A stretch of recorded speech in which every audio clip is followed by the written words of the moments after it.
Est-ce que l'avenir s'annonce doré pour l'Institut national des mines? Et qu'est-ce qu'il faut comprendre, oui, du regroupement entre Harmonia Assurance et la Turquoise? Voilà les questions qu'on s'est posées pour vous.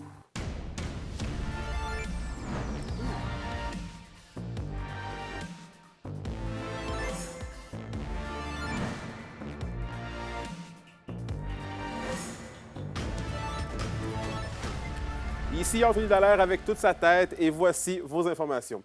On débute le bulletin avec une possible bonne nouvelle pour la région. Le gouvernement du Québec a annoncé ce matin une augmentation majeure dans le financement de l'Institut national des mines, une annonce bien accueillie et qui offrira une plus grande flexibilité à l'Institut. Un reportage d'Alexis Dumont.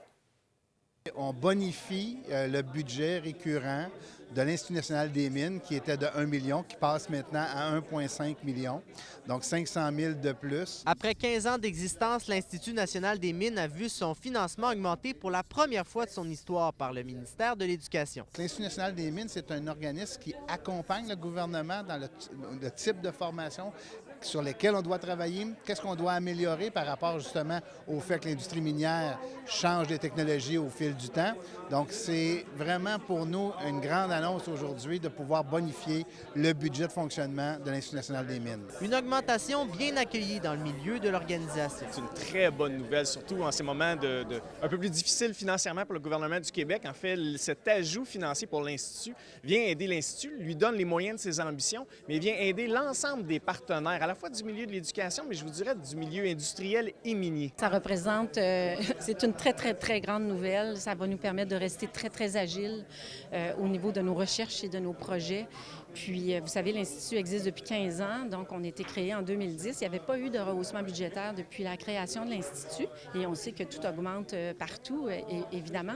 Donc, ça nous stabilise vraiment beaucoup et ça nous rassure sur la pérennité de l'Institut national des mines. Et maintenant que l'Institut bénéficie d'un demi-million de plus pour travailler, comment est-ce qu'ils vont gérer cet argent-là? Actuellement, avec le budget que nous avions, nous ne faisions que fonctionner au niveau de nos ressources humaines et de notre fonctionnement là, au niveau de l'Institut. Donc, ça va nous permettre de pousser plus loin nos recherches et souvent, on s'associe avec des experts de contenu. D'ailleurs, plusieurs projets sont déjà sur la table pour cette année et même déjà pour 2026. Notre plan d'action est déjà fait pour 25-26 et puis nous sommes déjà dans nos travaux, nous sommes déjà dans nos planifications.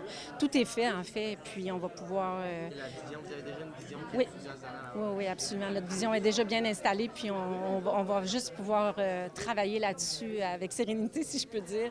On va pouvoir continuer à être très agile, puis pas trop se questionner, en tout cas pour les prochaines années, concernant notre financement. Alexis Dumont, RNC Nouvelles, Val-d'Or. Et poursuivons dans un autre genre de dossier. Après la fusion de Promutuelle Boréal dans le secteur d'Amos au mois de décembre dernier, c'est au tour d'Harmonia Assurance, une autre compagnie régionale, de fusionner avec des compagnies à l'extérieur de la région. Les détails avec Félix Blaquière.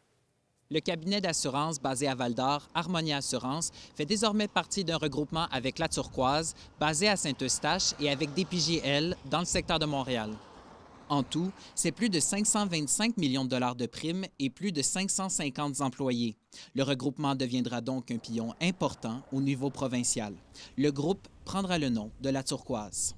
Je pense que de se regrouper et d'aller chercher de la main-d'œuvre et de travailler avec les multiples assureurs, de se donner les moyens de nos ambitions, le regroupement prend toute sa forme et sa place en 2025.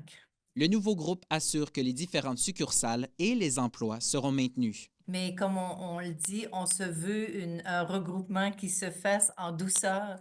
On veut la pérennité de notre entreprise, de notre région, des emplois en région, même des retombées en région. Le siège social de Val-d'Or ne sera plus, mais Harmonia Assurance affirme que la proximité avec les gens de la région est là pour rester.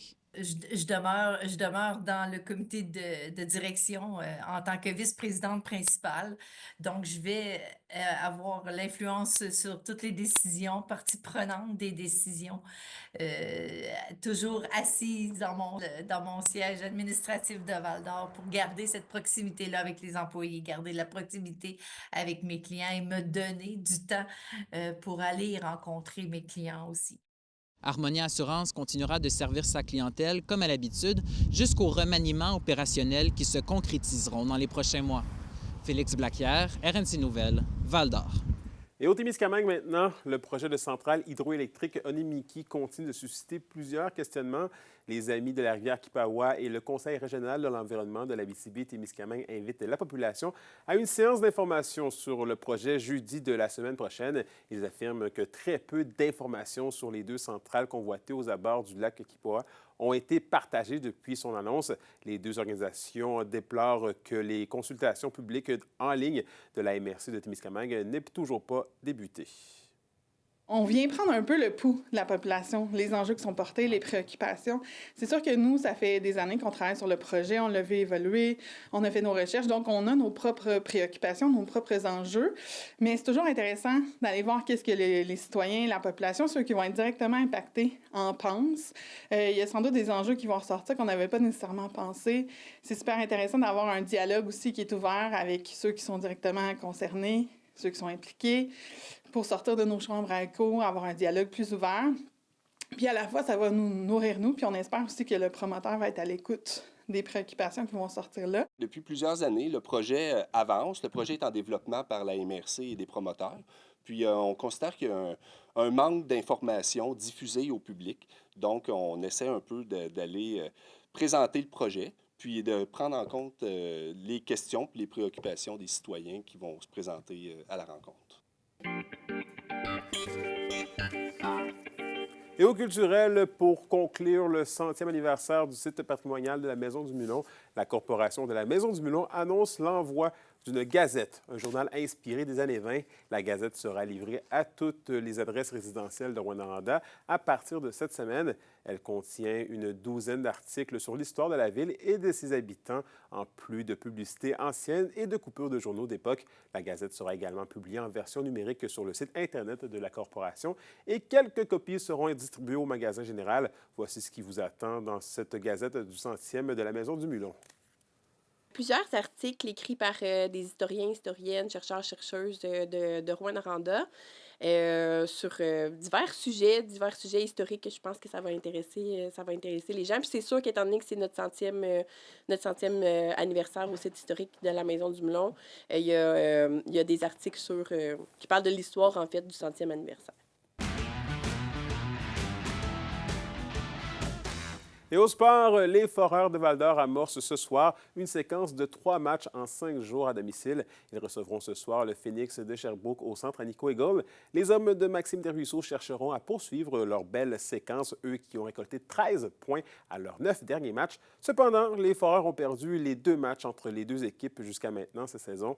Rappelons que le Phoenix sera également l'adversaire des Huskies demain soir à l'Arena Glencore. Il y a la météo de l'Abitibi-Témiscamingue pour ce soir et cette nuit. Il va faire froid, mais c'est de la neige faible intermittente pour tous les secteurs avec des minimums de moins 22 degrés Celsius.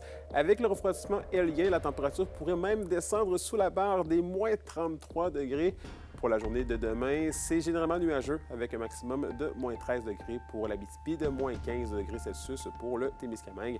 Finalement, en aperçu pour vendredi, c'est des nuages avec quelques éclaircies par endroit, maximum entre moins 9 degrés et moins 10 degrés Celsius. Et voilà, c'était vos informations régionales. Merci encore une fois d'avoir été des nôtres. Nous, on se dit à demain pour la suite des choses. D'ici là, prenez soin de vous.